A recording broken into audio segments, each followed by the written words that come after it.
The window break.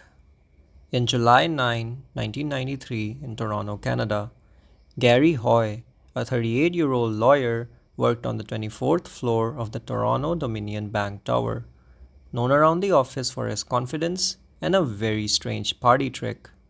Whenever guests visited, Gary liked to demonstrate how strong the building's glass windows were.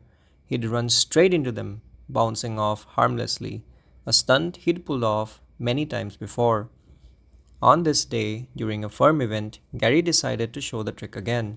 He sprinted across the room and slammed into the glass with his shoulder, and just like before, it didn't break. Feeling proud, he did it one more time.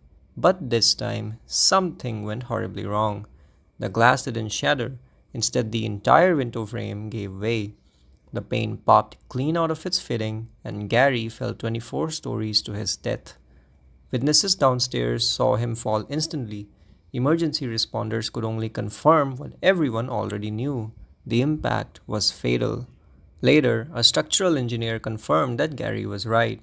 The glass itself wasn't weak, but the frame holding it wasn't designed to take that kind of impact. Gary Hoy didn't die because the glass broke. He died because he trusted what surrounded it. Maybe we should just play it safe sometimes. The bladder. In January 2007, Sacramento, California, a radio station announced a strange contest. Hold your V for a V. The rules were simple. Drink as much water as you can without using the bathroom. The prize? A brand new Nintendo Wii. Among the contestants was 28-year-old Jennifer Strange, a mother of three. She was smiling, laughing, determined to win the game for her kids. As the hours passed, Jennifer drank bottle after bottle, more than 7 liters of water. Some contestants complained of pain and dizziness, even joked about dying from it. The host laughed it off. What nobody realized was that Jennifer's body was shutting down. She was suffering from water intoxication, a condition where drinking too much water dilutes the sodium in our blood, causing the brain to swell. After the contest ended, Jennifer went home, complaining of a splitting headache. A few hours later, she was found dead. The cause?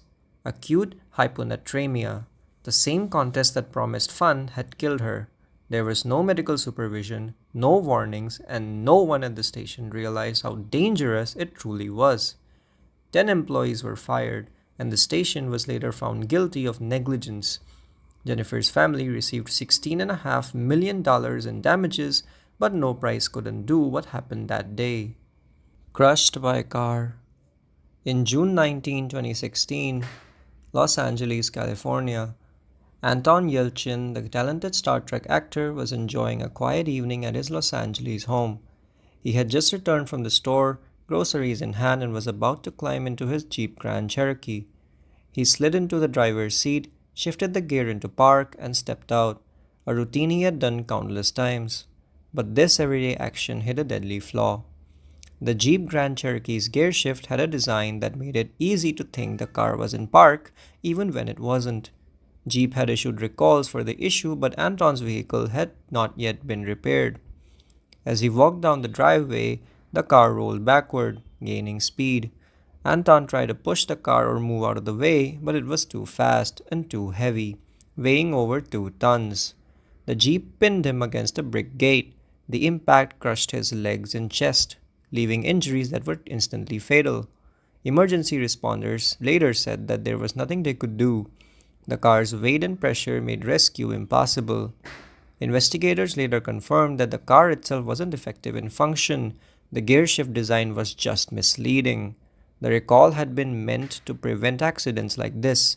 Tragically, Anton's life ended because his car hadn't been fixed yet.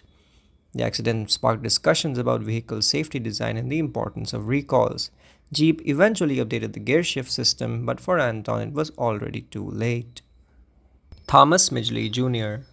He wasn't just any inventor, he was the mind behind 2 of the century's most transformative creations, leaded gasoline and Freon gas. But his innovations came with a deadly cost. By the 1940s, the man who helped modernize the world was living with regret and a new challenge. Midgely contracted polio at 51, leaving him severely paralyzed.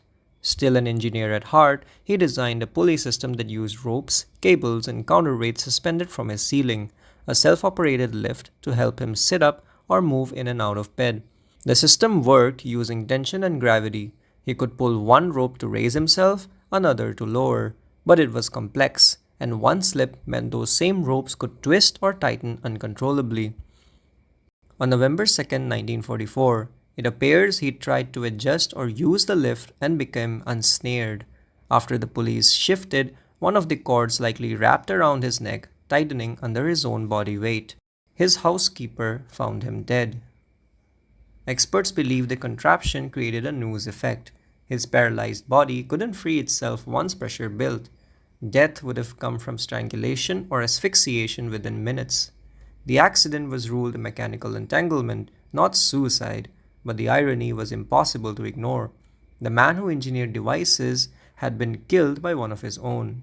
Thomas Midgely Jr.'s death wasn't just tragic, it was symbolic. His greatest talent and greatest flaw were the same. Wrestling fall. In May 23, 1999, Kansas City, Missouri, the Kemper Arena was packed for the WWE pay per view event Over the Edge. Fans cheered for their favorite wrestlers, including Owen Hart, a 34-year-old performer famous for his daring stunts and beloved by his fans. Owen was preparing for a dramatic entrance, descending from the rafters in a harness suspended 78 feet above the ring. The equipment was inspected, but there was a hidden danger. The quick release clip wasn't made for human suspension. It was a sailing clip, not a climbing or stunt harness. The crew assumed it would hold him safely, but the clip had no safety redundance. One small clip and it could fail, and that's exactly what would happen. As Owen swung toward the ring, the clip unexpectedly released. He plummeted 78 feet straight down onto the mat below. The fall was catastrophic. The force of the impact crushed his chest and skull instantly. Trauma to his head and neck was fatal, and internal organs were severely damaged. Emergency personnel rushed him to the hospital, but the injuries were unsurvivable. The combination of height, speed, and hard surface made death immediate. The investigation confirmed the harness was entirely unsuitable for human suspension. The quick release clip failed under load, and there were no backups.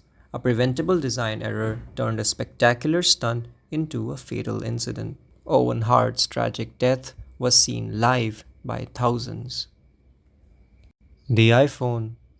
In July 11, 2013, Xiangjing, China, a 23-year-old flight attendant named Lian Ji comes home after a long day of work.